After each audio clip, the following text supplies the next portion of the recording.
Welcome to Mini Moderns. My name's Simone and thank you for joining me on my tiny corner on the miniature web, where we're here to think big, build small. So let's get into today's video. So today I want to show you how I make miniature readable books, and I also want to throw in how I make some mock-up books as well. So I hope that you guys find this video useful. If you do, comment down below and subscribe if you do get any value from this. Enjoy the video. So today I'm going to show you how I make my readable miniature books. I've got book covers and book pages. I'm just going to show you how I put them together. These are also available in my Etsy store as printables if you want. I'm going to show you two methods of how I make these books today. They're so vibrant and cute, and I love the fact that I can read them. It took quite a while to make these books because I had to do a lot of research and actually put them together. So if you are going to do something like this and you've got your own style, or even want to make a book, a real book of your own, you could do that simply. If you do want information on how I do this as well, let me know in the comments and I'll do a step-by-step on how I actually make the information on the books. But for now, I'm going to show you how to make them in two different styles. This first one, I'm just using paper to print it, and I'm going to be sticking it on foam board. So this is if you want a mock-up book that's not going anywhere, you don't want to use it for anything, you don't really need the pages, but you really want a vibrant, outstanding cover. That's what we've got here. So you just cut out your cover. You can have any kind of cover that you want, whatever style or book that you want.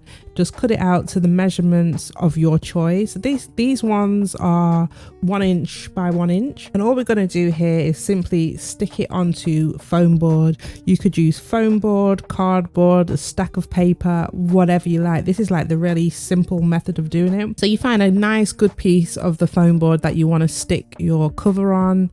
And I'm going to use Mod Podge to stick it down, but you can use any glue of your choice. It's because as I was using Mod Podge already, it was just perfect, and it's quite durable, so this worked out quite well for what I was doing. So you put a nice healthy dose of your Mod Podge on, and then just stick that on the side of your foam board. Because my books already have been made with a 5mm spine, I use the 5mm foam board to stick that on. But again, it's your preference. If you've got a thicker foam board, thinner foam board, make your spines to suit the size of your foam board.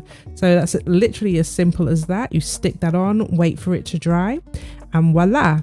Oh, I'd like to give a shout out to Vic's Crafty Creations for the name of my pizza cutter, which is a rotary tool. Yeah, I'm so terrible. I'm still learning what all the equipment is that I'm using as I go along as well. So this was my pizza cutter, but I know that it is a rotary tool. I hope I'm saying that right as well. So thank you so much, Vic's Creation, for that. So as you say, you could just cut that out and boom, you've got yourself a little book. It doesn't take really any time. Even if you wanted to draw a little picture and doodle on this and then stick it on the foam board and just make a whole collection like that, you could. It's really simple, really quick.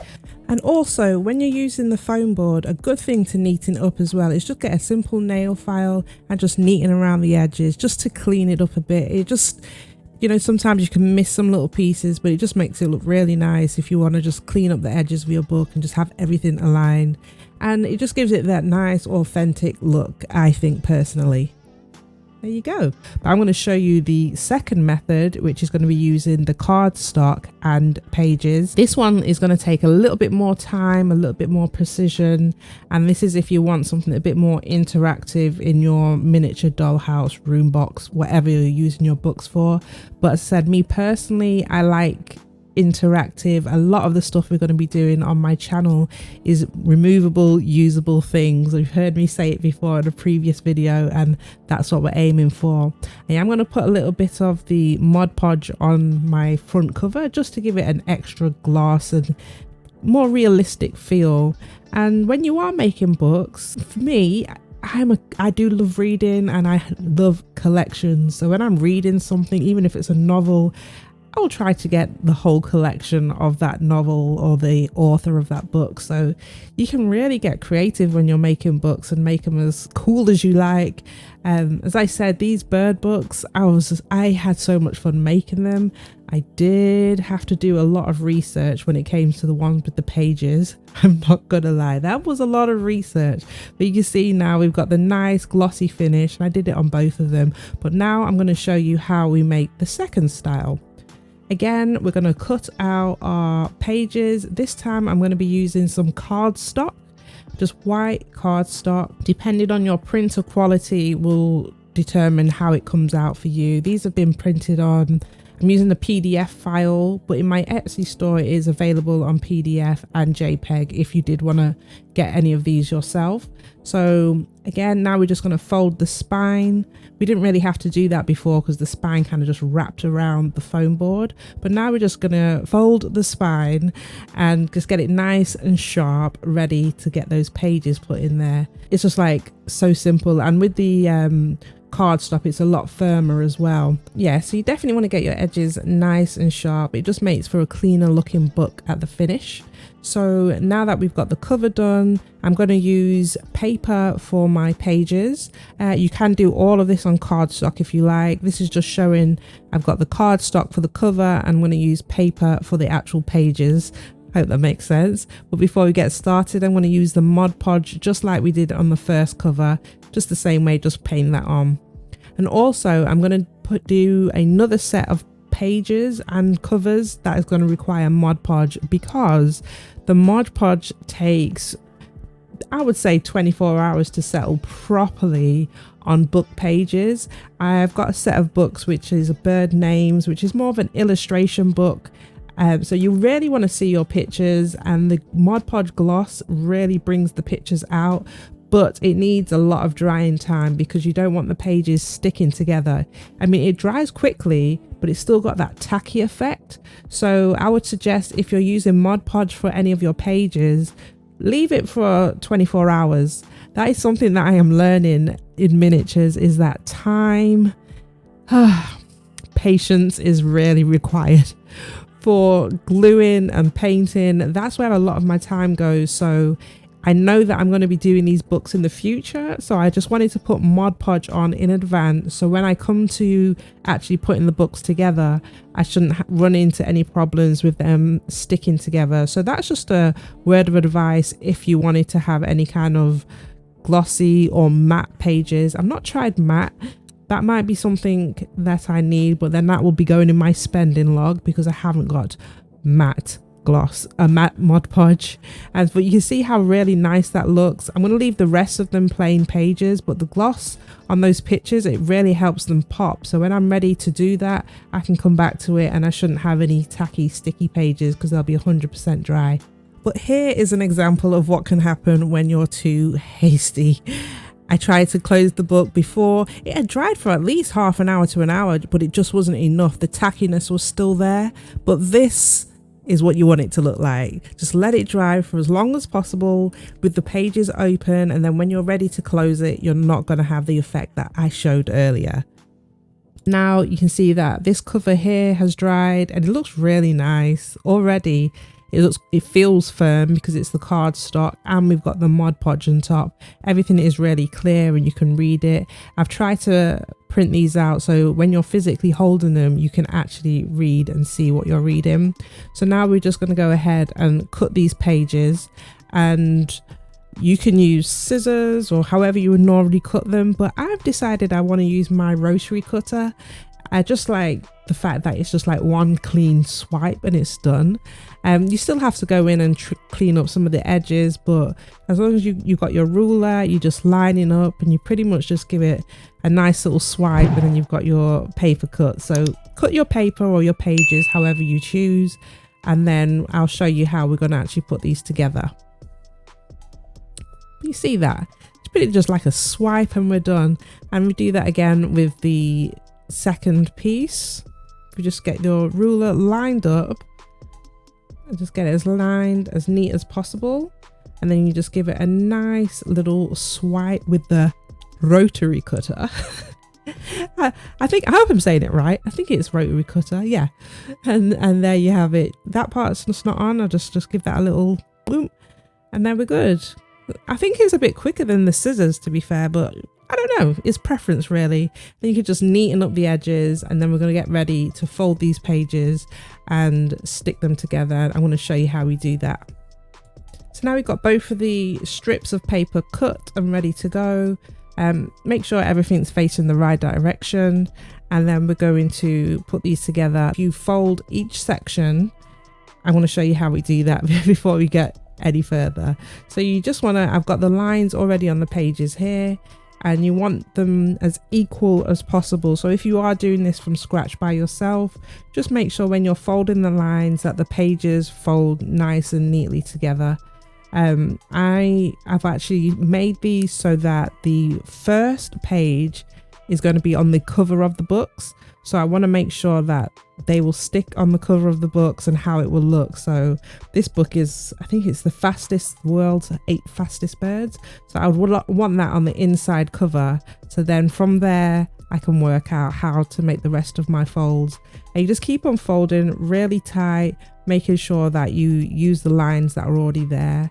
As I said, just making sure that it's equal all the way. Just keep going back and forth with your fold, making it sure it's as tight as it can be. You see, like that, we're just going in and just folding it and just making sure that it's all on the line and that we've got the same size pages. You want to make sure you really squeeze it tight and make sure your pages are as sharp at the edges as possible. I tend to just use my ruler to do this and just go over it and really like press it down and really give it that sharp edge, so all of the pages just look really crisp when you fold them, and it just makes for a neater fold and a neater look. So when we're approaching the end of this, I've left blank pieces on the end of my strips because these strips are going to be sticking on top of another strip, and I'll show you what I mean by that. So let's just test how that will fit. So we've got the inside there, and this is if you wanted 2 strips, you could use the 2 strips, or if you just wanted to use one like this, you could, and then use the other strips for another book if you wanted to do that. So that would just stick on the back like that if you wanted. But because I'm sticking these 2 strips together, I'm going to show you how we do that. But like I said, you don't need to use those 2 strips. You could just stick them simply like this and you're good to go pretty much. But also you're obviously going to be sticking them back to back. But before we do that, we'll get the second strip prepped in exactly the same way as we did before. So now that our cover is done, our pages are ready, folded and prepped to go in, I'm going to show you how we actually assemble these books. So first thing that I want to do is make sure that my folds are absolutely perfect and I'm happy with them. And now I'm going to use my Mod Podge again to stick it together, but you can use any glue of your choice to stick these together. All you want to do is make sure that the lines are folded in the right direction and that when you stick them into the book, it's the right way up as well. And I also test as I go along to make sure it's the right direction and that my front cover of my pages aligns with the book how I want it to. I already had this all tested and worked out beforehand, but you just don't want to make any mistakes. You don't have it already stuck together and realize that you have to like pull pieces apart. That's incredibly annoying. Just take your time, and if anything doesn't line up correctly, you could just press that back into place. So now I'm going to go ahead and just finish this first section, and then I'm going to show you how we stick it together to make one long chain and how it will fit into the book. So now that blank piece is there for a reason, so that we can stick the second page on. And you can also choose this method of sticking both the pages together before you stick them back to back. So we stick that on and then we're going to fold that over just as we did before. Just keep following the folds, and then it just gives us a nice extra long sheet, like a kind of zigzag pattern, and we just stick the back and then we keep on going along. And as I said, you can use whatever glue you choose. So once you get to the end here, this is where we just make sure that everything is going to fit into the book how we want it to. I said most of my sheets I leave blank spaces so that can be stuck in the covers. So like this, we've got them stuck the front and back cover, because I just think it looks really nice when you open up a book and you've kind of got those stuck there. So I just wanted to be sure that we've got the folds in the right place. So you leave this to dry, let it set properly before you stick it. Another thing I'm learning, as I said, is patience. I'm waiting for things to dry. There we go. Now we can actually read these. As I said, had so much fun putting these books together, and it just makes it really cute, and my daughter absolutely loves it as well. So now that these are dry, it's time to stick them onto the cover. And what we're going to do here is the spine first. So we put some glue of our choice again on the spine of our cover, and we can put it on the pages as well. We're going to go ahead and stick those down. Put a nice generous amount. Again, this is going to require some waiting time. So once you have stuck these down, just give it a little bit of time to wait, because when I first tried this, I'm not going to lie, I didn't wait. I was so eager. So I like stuck the spine down, stuck the covers down. I was like, oh, I just want to get to the next stage. But just leave it like this for a while, stick it down. You can close the book as well, but just make sure that the pages are stuck to the spine nice and solid before you do anything else. And now we are ready to stick the inner cover to the back cover. I hope that makes sense. So that back page is going to stick down to the back of our cover now. As I said, I just think it makes for a nice book to have the covers done. So that's the style that I've gone for whilst creating these, but you can do anything you like. It's your choice, it's your books. And again, we're just going to stick some Mod Podge on here and stick them down. Just make sure everything's lined up as you want. And there we go. So what you do again is just let this set for a while, let it dry before you start fiddling with it, and let everything just take. And then you've got yourself a book with pages that you can read from. And there you have it. You've got your readable books. So I've showed you two methods. One's the mock-up version and one's the version with pictures and writings, things you can actually read in your little miniature dollhouse. And it's really cool. And I just think it makes for something exciting to have on your little bookshelf or on your little bed or however you choose to use it. And these are completely readable. Some of them are just illustrations, like the one I showed you with the Mod Podge earlier. It's just names of birds. We've got the front cover, the back cover. Just really get creative when you're making these books. And I hope you enjoyed this, guys. If you did, let me know in the comments below your thoughts and feelings of these books. And if you got any value whatsoever, let me know. Thank you for watching, and I will catch you in my next video where we will be starting our moving van. Like, share, subscribe.